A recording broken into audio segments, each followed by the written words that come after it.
ஆகாஷ்வாணி சென்னை வானொலி நிலையம். சம்ஸ்கிருத நிகழ்ச்சி.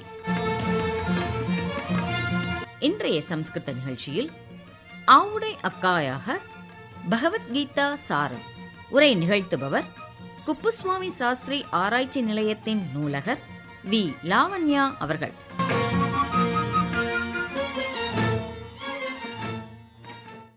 செங்கோட்டை ஆவுடையக்கால் எழுதிய பகவத்கீதா சார சங்கிரகம் என்பது பகவத்கீதையின் அடிப்படை உபதேசங்களை தமிழில் எளிமையாகவும் ஆன்மீக தத்துவங்களை கொண்ட சுருக்கமாகவும் வெளிப்படுத்தும் அரிய நூலாகும். தற்காலிக உலக வாழ்க்கையின் மர்மங்களையும் ஆத்ம ஞானத்தின் முக்கியத்துவத்தையும் உணர்த்தும் இந்நூல் பகவானின் அருள் பெறும் வழியை பக்தி, ஞானம், தவம் ஆகிய மூன்றின் ஒட்டுமொத்தமாக உரைக்கிறது. முதலில் கிருஷ்ணாவதாரத்தின் உத்தேசம். கனப்பொருளாய், காரியவஸ்துவாய், நிருபாதியாய், எங்கும் நிறைகின்ற பூரணமாய், நாராயணராய் நடுக்கடலில் பள்ளிக்கொண்டு என்று இந்த வரிகள் பொற்கொடியால் பூமியுடை பாரமெல்லாம் தீர்க்கவென்று சற்புருடர் தம்மை தயவால் ரட்சிக்கவென்று அவதாரம் அன்று செய்தார் அகிலாண்ட நாயகரே என்று இந்த பாடலில் உள்ள வரிகள். இந்த பாடல் கிருஷ்ண அவதாரத்தின் நோக்கத்தை விளக்குகிறது. அதாவது பூமியின் பாரத்தை தணிக்க, துஷ்டர்களை அழிக்க, நல்லோரை காக்க மற்றும் பக்தர்களுக்கு அருள் செய்வதற்காகவே அவர் அவதாரம் எடுத்தார் என்று கூறுகிறது. இதற்கே ஒத்ததொரு கருத்து பகவத்கீதையின் 4ஆம் அத்தியாயத்தில் உள்ள 2 ஸ்லோகங்கள். யதா யதா ஹி தர்மஸ்ய க்ளானிர்பவதி பாரத அப்யுத்தானம் அதர்மஸ்ய ததாத்மானம் ஸ்ருஜாம்யஹம் பரித்ராணாய சாதூனாம் விநாசாய ச துஷ்கிருதாம் தர்ம சம்ஸ்தாபனார்த்தாய சம்பவாமி யுகே யுகே. பகவத்கீதையில் அவதாரம் என்பது தர்மத்தை நிலைநிறுத்தும், துஷ்டர்களை அழிக்கும், சாதுக்களை காக்கும் ஒரு தத்துவ அறிவியல் நிகழ்வு. ஆவுடையக்காவின் கவிதையில் அதே நோக்கங்கள் பரபிரம்மத்தின் கருணை மிகுந்த செயல்களாக அழகிய தமிழ் கவிதை வடிவத்தில் செறிந்து கிடக்கின்றன. இரண்டிலும் உள்ள அவதார தத்துவம் ஒரே உண்மையை தெரிவிக்கிறது. கீதையில் அது யுக்தியாக வரும், ஆவுடையக்காவிடம் அது அனுபவமாகவும் பக்தியுடனும் வரும். அடுத்து பாண்டவர்கள் பாரத யுத்தம் தொடங்குதல். முன்னை வினைப்பயனால் முழுமாயா சூதாடி மன்னன் துரியோதன தனக்கு வாரியிட்டு நாடுநகர் ராஜ்யங்கள் நன்னிலதெல்லாம் இழந்து என்று செல்கின்ற இந்த பாடலில் பாரத போர் தன்னை பாங்காக மேற்கொண்டு சேனை புழிசூழ சின்னங்கள் தாமுழங்க நந்தர்மகன் தேர்விடவே வந்து நடுப்படையில் விண்டமலர் கண்ணால விஜயனெங்கும் பார்த்ததளவில் என்று வரிகள் செல்கின்ற இந்த பாடலின் சாராம்சம்: பாண்டவர்கள் சூதாட்டத்தில் தோற்றார்கள், நாடும் ராஜ்யமும் இழந்தனர், காடுகளுக்கு பிறை போயினர், அஜ்ஞாதவாசம் முடிந்த பின்பும் தங்களது தர்மம், குலம், நாட்டை மீட்டெடுக்க பாரத போரில் ஈடுபட முடிவு செய்தனர். ஸ்ரீ கிருஷ்ணர் தேரோட்டியாக வந்தார். தேரின் நடுப்பகுதியில் அர்ஜுனன் எதிரிகளை கண்டதும் உள்ளம் கலங்கி உடம்பு நடுங்க வீரம் சிதைந்தது. அவரால் போராட முடியவில்லை. அவர் ஸ்ரீ கிருஷ்ணரை நோக்கி பேசத் தொடங்கினார். இந்த பாடலுக்கு பகவத்கீதையின் 1ஆம் அத்தியாயம் அர்ஜுன விஷாத யோகத்தில் திருஷ்ட்வேவம் ஸ்வஜனம் கிருஷ்ண யுயுத்சும் சமுபஸ்திதம் சீதந்தி மம காத்ராணி முகம் ச பரிசுஷ்யதி வேபதுஷ்ட ஷரீரே மே ரோஹர்ஷ ஜாயதே காண்டீவம் சம்ஸ்ருதே ஹஸ்தாத் த்வக் சைவ பரிதஹ்யதே நச்ச சக்னோமி அவஸ்தாத்தும் பிரமதீவ ச மே மனஹ நிமித்தானி ச பஷ்யாமி விபரீதானி கேசவ என்ற ஸ்லோகங்கள் ஒத்துவாக உள்ளது. ஆவுடையக்காவின் பாடல் கீதையின் சம்பவங்களை நுட்பமான தமிழ் பார்வையில் சுருக்கமாகவும் உணர்வுமிக்க வகையிலும் வழங்குகிறது. பகவத்கீதை அதே சம்பவத்தை விஷதமாக தத்துவ தளத்தில் காட்டுகிறது. இரண்டும் சேர்ந்து யுத்தத்தின் நாற்காலியில் நிற்கும் அர்ஜுனனின் உள் உணர்வுகளையும் கிருஷ்ணரின் வழிகாட்டலையும் ஆழமாக உணரச் செய்கின்றன. அடுத்தது அர்ஜுனன் சோகத்தில். மற்றவரை கொன்றுதான் வாழ்வடைதல் நீதியோ, 7 கடல் போலுமிந்த எண்ணற்ற சேனையெல்லாம் சேனையிதை சம்ஹரித்து சீமை கட்டி ஆள்வதனால் ஏது பலன் எனக்கு எழுந்தறிய மேனியரே, தேவையில்லை தேவையில்லை சீமை கட்டி ஆளுகைக்கு. பகவத்கீதையில் கர்மண்யேவாதிகாரஸ்தே மாபலேஷு கதாச்சன மா கர்ம பலஹேதுர் பூர் மாதே சங்கோஸ்துவ கர்மணி.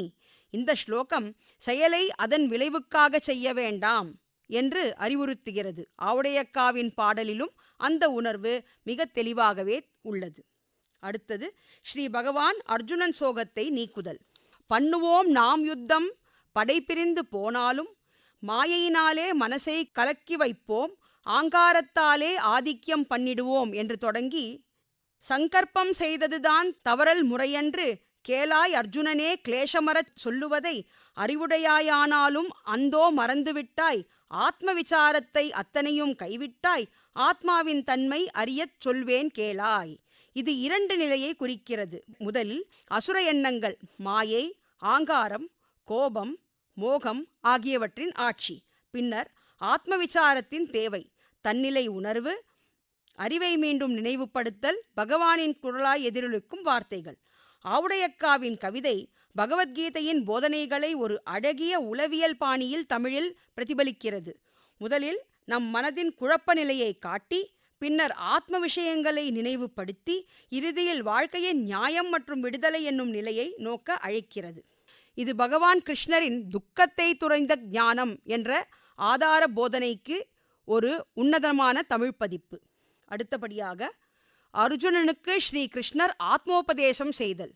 அழியாத வஸ்துவது ஆனந்த ரூபமது, சச்சிதானந்த தனிப்பொருளாய் மேவுவது, ஆதி அனந்தம் இல்லாத அற்புதமாம் வஸ்துவது, பிறவாத மண்ணிற் பெயராத மண்ணை விட்டு, வானதனை தீண்டாது வாயு அசைக்காது, ஆன நெருப்பதனை அண்டியே காயாது, நீரால் நனையாது நிலத்தால் இருக்காது, சேரும் விகாரமற்ற தேஜோமயமானது. அழியாத வஸ்துவின், அதாவது பரம்பொருளின் இயல்பை மிக அழகாக விவரிக்கிறது. இந்த பாடலில் ஆவுடையக்கால் பகவத்கீதையின் ஆத்மா பற்றிய விளக்கத்தை வெகு இயல்பாக தெளிவாக கூறுகிறாள். நைனம் சிந்தந்தி சஸ்திராணி நைனம் தஹதி பாவகः நச்சயேனம் கிளேதயந்தியாபோ நசோச்சயதி மாருதः என்ற ஸ்லோகம் மூலம் இங்கு கூறப்படும் வஸ்து என்பது பிரம்மம், அதாவது நாமரூபம் கடந்த பரம்பொருள். இது பஞ்சபூதங்கள் எதனாலும் பாதிக்க முடியாதது, விகாரமற்றது, நிலை பெற்றது. அதுவே நித்தியம், சாந்தம், அமரபதம். மேலும் மாயா வடிவம் மயக்குமவை இவ்வுலகை நீயுற்று பார்த்தேயால் நீங்கிவிடும் அக்கணமே என்று மேலும் சில வரிகள் இந்த பாட்டில் உள்ளன. ஆவுடையக்காவின் பாடலுடன் ஒத்த பகவத்கீதையின் ஸ்லோகங்கள் தைவீஹ்யேஷா குணமயி மம மாயா துரத்யயா மாமேவ ஏ பிரபத்யந்தே மாயாம் ஏதாம் தரந்திதே ந ஜாயத்தே மிரியத்தே வா கதாச்சின் நாயம் பூத்வா பவிதா வா ந பூயः அஜோ நித்யः சாஸ்வதோயம் புராணோ ந ஹன்யத்தே ஹன்யமானே ஷரீரே. அக்காவின் பாடலும் ஸ்லோகங்களும் சேர்ந்து கூறும் மெய்யுணர்வு, இவ்வுலக வாழ்க்கை மாயையாக தற்காலிகமாக உள்ளது, ஆன்மா மட்டும் அழிவற்றது சத்தியம். அந்த உண்மையை ஞானவிழியால் காணும்போது மாயை விலகும், வாழ்க்கை ஒரு நீர்க்குமிழி போல் மாறுபடக்கூடியது என்பதை உணர்க. ஸ்ரீ கிருஷ்ணர் அர்ஜுனனுக்கு தமது விபூதி மகிமைகளை தெரிவித்தல். விபூதி மகிமைதனை விஸ்தரித்து சொல்லுகிறோம். ஜீவப்பிரகாசம் ஜகத்தெல்லாம் தோற்றுதல் போல் ஆத்ம பிரகாசம் அத்தனையும் நாமேயாம். மேலும் அண்டபிண்ட லோகங்கள் தனையும் நாமேயாம். பல நதி ஓடைகளும் பர்வதமும் ஆறுகளும், கெங்கை சமுத்திரம் கீழ்லோகம் மேல்லோகம், சப்த சமுத்திரம் சாகரமும் நாமேயாம். இந்த பாடல் பகவத்கீதையின் விபூதி யோகத்தை நினைவூட்டுகிறது. அகமாத்மா குடாகேஷ சர்வபூதாசய ஸ்திதः அகமாதிஷ்ச மத்யம் ச பூதானாம் அந்த ஏவச்ச யத்யத் விபூதிமத் சத்வம் ஸ்ரீமத் ஊர்ஜிதமேவ வா தத்தத் ஏவாவகச்சத்வம் மம தேஜோம்ச சம்பவம். நாம் எல்லாம் அனுபவிக்கிற ஆனந்தம், புலன்கள், அறிவு, ஆராயும் ஞானம் இவையெல்லாம் தாமாகவே நிகழ்கின்றன. ஆனால் நான் நினைப்பது போல் புலன்களே உண்மையல்ல. இந்த உலகத்தில் தோன்றும் அனைத்தும் மாயையின் விளையாட்டு. உண்மையில் அவை தோன்றும் போதும் உண்மையல்ல. ஆன்மாதான் எல்லாவற்றிற்கும் ஆதாரம். அடுத்தது ஸ்ரீகிருஷ்ணர் அர்ஜுனருக்கு விஸ்வரூப தரிசனம் கொடுத்தருளல். இவ்வாறு விபூதியெல்லாம் இயலாகவே எடுத்து பார்த்தனுக்குச் சொன்ன பரம கிருபையாளர் நிர்மலமான விஸ்வரூபத்தை காட்டி நின்றார். விஸ்வரூபம் கண்டான் தனஞ்சயனும் அப்போது தான் கண்ட தனிப்பிரபஞ்சம் அத்தனையும் என்று இந்த வரிகள் உள்ளன. இதில் கிருஷ்ணர் அர்ஜுனுக்கு சிறப்பான திவ்ய கண்களை கொடுத்தார், அவர் விஸ்வரூபத்தை பார்ப்பதற்காக. நதுமாம் சக்யசே திரஷ்டும் அனேனைவ ஸ்வசக்ஷுஷா திவ்யம் ததாமி தே சக்ஷுஹு பஷ்யமே யோகமைஸ்வரம். மேலும் பார்த்தால் தெவிட்டாத பாதாம்புஜத்தழகு, மார்க்கங்கள் காட்டும் மலரடியும் பொற்சிலம்பும், செம்பவள வாயொலியும் திவ்யரத்னாகாந்தியும் என்று சில வரிகள் இந்த பாட்டில். பாண்டவர்க்கு தூதருமாய் பார்த்தனுக்கு சாரதியாய் தேர்தட்டில் நின்று சேனையெல்லாம் தான் பார்த்தான் மகிமைதனை பார்த்து நின்ற அர்ஜுனனும் முன்னே யுலகளந்த முத்துச்சிலம் பணிந்த என்று மேலும் இந்த வரிகள் உள்ளன. இந்த பாடல் பகவத்கீதையின் 11ஆம் அத்தியாயத்தை, அதாவது விஸ்வரூப தர்ஷன யோகத்தை தத்துவ கவியாற்றலுடன் எடுத்துரைக்கும் ஒரு அபூர்வ ஆனந்த அனுபவ கவிதை.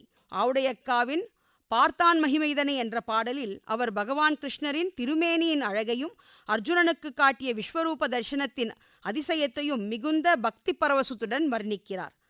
பாண்டவர்க்கு தூதருமாய் எனத் தொடங்கும் வரிகளில் கிருஷ்ணர் தேரோட்டியாக இருந்து அர்ஜுனனுக்கு கீதையை உபதேசிக்கும் தருணங்கள் எடுத்துரைக்கிறார். அதன்பின் விஸ்வரூபமது கண்டஞ்சி என்ற வரியில் அர்ஜுனன் கிருஷ்ணரின் பரமரூபத்தை பார்த்து அஞ்சுவதும் வணங்குவதும் குறிப்பிடப்பட்டுள்ளது. இது பகவத்கீதையின் 11ஆம் அத்தியாயத்தில் 23 முதல் 45 ஸ்லோகங்கள் வரையிலான பகுதியை நேரடியாக நினைவூட்டுகிறது. இதனை கொண்டு ஆவுடையக்கா தனது பாவையினால் கீதையின் விஸ்வரூப தர்சன யோகத்தை ஒரு கவி அனுபவமாகவே நமக்கு கொடுக்கும் வகையில் எழுதியுள்ளார் என்பதை உணரலாம். ஸ்ரீ கிருஷ்ணர் அர்ஜுனனுக்கு சம்சார ரூபத்தை எடுத்து விளக்கல். விஷமமாம் சம்சார விருட்சமொன்று கேளாய், மேல் நோக்கி வேறிருக்கும் விசுவமெல்லாம் வியாபிக்கும், அஸ்வத்தமாகி அசையாமலே இருக்கும், புத்தி என்னும் கப்பு பெரிதாகவே இருக்கும் என்று இந்த வரிகள் உள்ளன. இந்த பாடலானது அச்சுதாத்ம விகாரம் என்ற தத்துவத்தை உருவகப்படுத்துகின்றன. குறிப்பாக பகவத்கீதையின் அத்தியாயம் 15 புருஷோத்தம யோகமுடன் நெருக்கமான தொடர்புடைய பாடல்கள் ஆகும். ஊர்துவமூல மதஷாகம் அஸ்வத்தம் பிராகுரவ்யம் சந்தாம்சி யஸ்ய பர்ணானி யஸ்தம் வேதச வேதவித். வாழ்க்கை ஒரு அஸ்வத்த மரமாக காணப்படுகிறது. அதன் வேர்கள் மேலே, கிளைகள் கீழே, இலைகள் வேதங்கள். இது சம்சார விருட்சம் மாயையின் உருவமாக கூறப்படுகிறது. இது ஒரு பொய்யான மெய், மித்யா. அறிவுடன் பார்த்தால் அது தளர்வானது, கட்டாயம் வெட்ட வேண்டியது. இந்த ஒப்பீட்டின் மூலம் ஆவுடையக்காவின் பாடலும் பகவத்கீதையின் 15வது அத்தியாயம் வாழ்க்கையின் சுழற்சி மற்றும் அதன் பிணைப்புகளை அழகாக விளக்குகின்றன.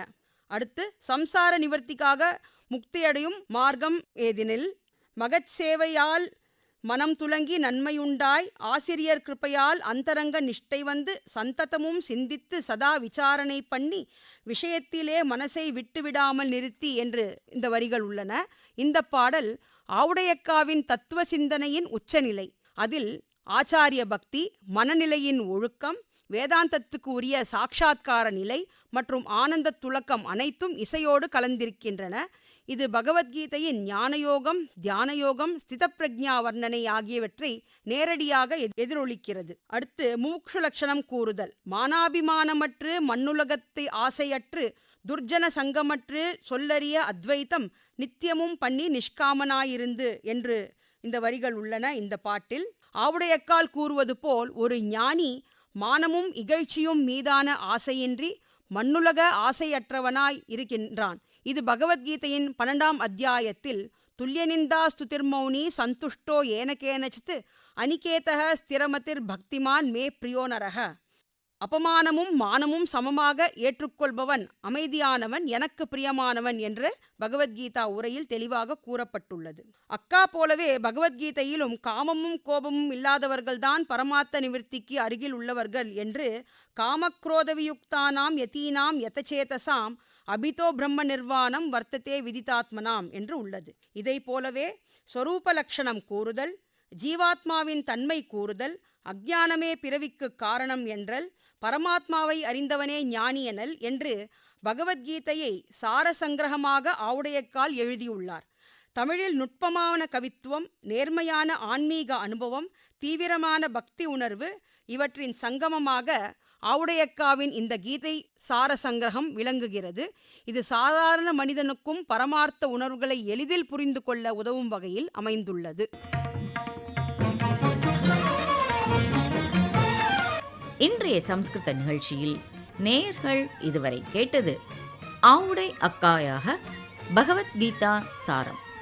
உரை நிகழ்த்தியவர் குப்புசுவாமி சாஸ்திரி ஆராய்ச்சி நிலையத்தின் நூலகர் வி. லாவண்யா அவர்கள். இத்துடன் இன்றைய சம்ஸ்கிருத நிகழ்ச்சி நிறைவு பெறுகிறது.